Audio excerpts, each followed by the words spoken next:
पृथ्वी पर जीवन के इतिहास में डायनासोर ही सबसे विचित्र जानवर थे। उनसे भी कई विचित्र जानवर भी हुआ करते थे। ऐसे ही हाथी जैसे दिखने वाले विशालकाय मेमथ हुआ करते थे। माना जाता है कि पिछले हिमयुग के खत्म होने के समय करीब 13,000 साल पहले जलवायु परिवर्तन के कारण पृथ्वी की 3/4 जीव मरने लगे थे, जिसमें से मेमथ भी थे।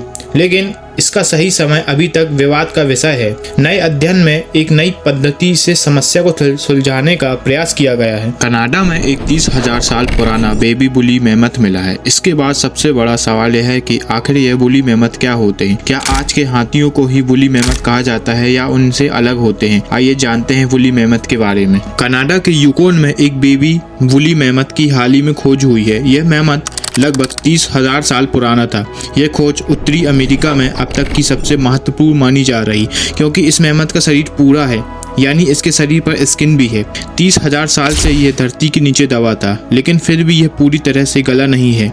इसे देखने पर ऐसा लगता है कि ये कुछ ही दिन पहले इसकी मौत हुई है। ऐसे में सवाल उठता है कि आखिर वुली मेमथ क्या होते हैं। कई साल पहले आइस एज नाम की एनिमेशन फिल्म आई थी। इस एनिमेशन फिल्म में हाथी की तरह दिखने वाले जानवर थे जो वुली मेमथ थे। यह फिल्म उस समय के बारे में बताती है जब इंसानों का विकास नहीं हुआ था और पूरी धरती बर्फ से ढकी हुई थी। माना जाता है कि आइस एज या हिम युग आज से 24 लाख साल पहले शुरू हुआ और लगभग 11,000 साल पहले तक चलता रहा। इस समय पृथ्वी मोटी मोटी बर्फीली चादर से ढकी हुई थी।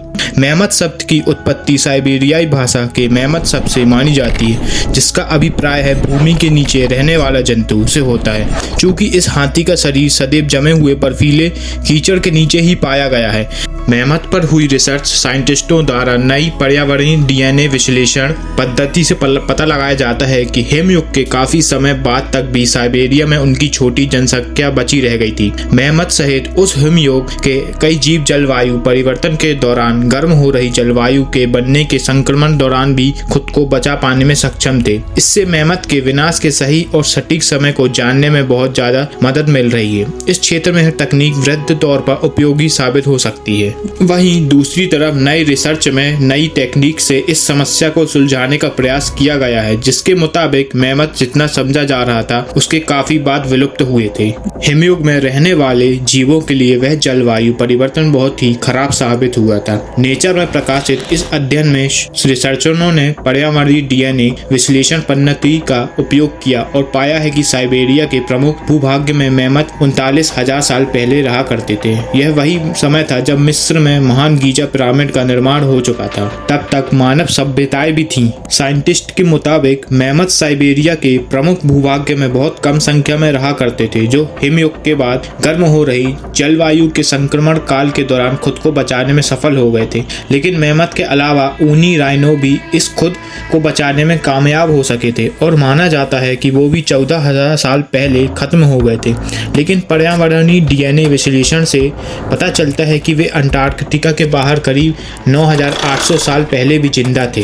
पर्यावरण डीएनए विश्लेषण के इस प्रोजेक्ट में शामिल वैज्ञानिकों ने साइबेरिया, अलास्का, कनाडा और स्कैंडिनेविया के 71 स्थानों की जमी हुई झीलों के अति ठंडे इलाकों से अवसाद आदि के 535 नमूने जमा किए, जहां मेमथ के अवशेष पाए गए थे। इस अध्ययन में शोधकर्ताओं ने यह जानने का भी प्रयास किया क्या मेमथ के विलुप्त होने में इंसानों की भी क्या भूमिका थी। वहीं इस सवाल को लेकर भी वैज्ञानिकों में काफी बहस होती थी। यह भी माना जाता रहा है कि मेमथ के समूल विनाश में इंसानों की उनके अत्यधिक शिकार करने की गतिविधि की अहम भूमिका भी थी। इस शोध में उपयोग में लाए गए मॉडल में शोधकर्ताओं ने मानव उपस्थिति के बहुत कम मिले पुरातत्व संकेतों के रिकॉर्ड और डीएनए की जगह मानव अनुकूल जलवायु के उपस्थिति का उपयोग किया था। उन्होंने पाया है कि इस संभावना कम ही की थी कि इंसान मेमथ के विनाश के लिए जिम्मेदार रहे होंगे। रिसर्चर्स का मानना है कि एक विनाश अंटार्कटिका के एक खास परिस्थिति में भी आया था, जिसे मेमथ स्टेपी कहते हैं, जो आज मौजूद नहीं है। इससे जलवायु गर्म और नम हो गई थी। नेचर में प्रकाशित इस अध्ययन के मुताबिक रिसर्चर्स ने मेमथ, ऊनी राइनो, घोर स्टेपी भैंसों से संबंधित ऐसी बहुत सी तारीखें दी जो जीवाश्म द्वारा दर्शाए गए एक रिकॉर्ड से बहुत आगे की थी।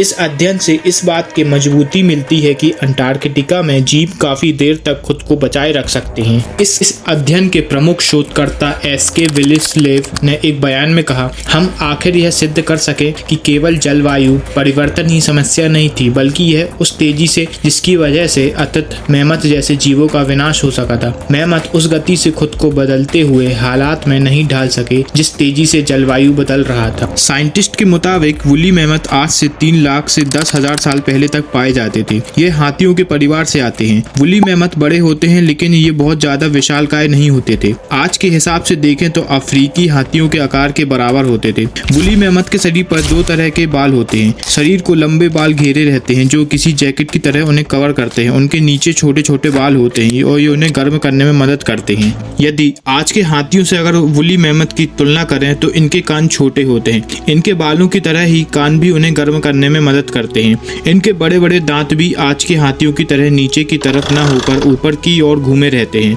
इससे वह जमीन को खोद सकते हैं। पेड़ों की छाल को भी इससे वह रगड़ते हैं। वुली मेमत की एक खासियत यह है कि इनके दांतों की रिंग को देखकर उनकी उम्र का पता लगा जा सकता है। ठीक उसी तरह जैसे पेड़ की रिंग देखकर उसकी उम्र का पता लग सकता है, हर साल मेमत के दांतों में एक रिंग बनी थी। रिंग की मोटाई से उस समय के हालात पता किए जा सकते हैं। दोस्तों, ऐसे कितने जीव जंतु रहे होंगे इस दुनिया में लाखों साल पहले जिनका आज तक कुछ ही पता ही नहीं लग सका, लेकिन साइंटिस्ट इनकी खोज में लगे हुए हैं। यदि दोस्तों आपको इस तरह की रिसर्चिंग और साइंटिफिक वीडियो पसंद है तो इस चैनल जनरल वर्ल्ड को सब्सक्राइब, शेयर, लाइक जरूर करिएगा। तो मिलते हैं अगले नई थ्योरी के साथ। जय हिंद, जय भारत।